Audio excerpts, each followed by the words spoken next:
राजा विक्रमादित्य को उनके न्यायप्रिय होने के कारण पूरे साम्राज्य में प्रसिद्धि मिली थी। वह हमेशा सत्य और न्याय के पक्ष में खड़े रहते थे और उनके शासन में गरीब और अमीर सभी के लिए समान न्याय था।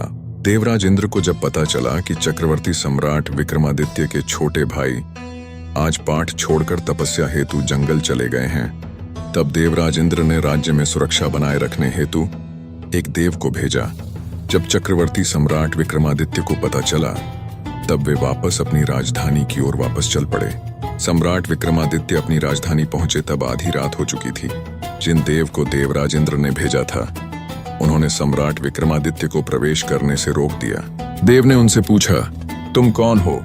तब सम्राट विक्रमादित्य ने कहा, मैं इस भूमि का सम्राट विक्रम हूँ, यह मेरी राजधानी है, अपना परिचय दो। यह सुनकर देव बोले, मुझे देवराज इंद्र ने इस नगर की सुरक्षा के लिए भेजा है।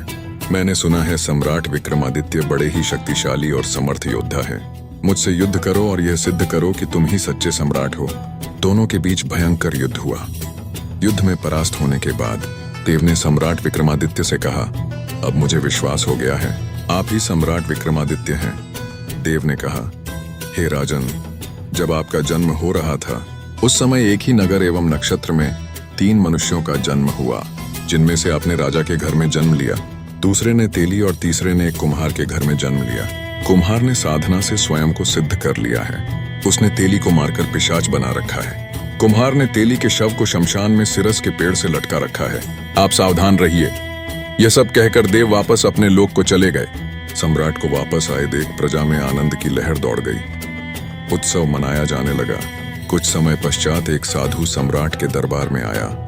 उसने सम्राट को प्रणाम कर एक फल दिया, फिर वहां से चला गया।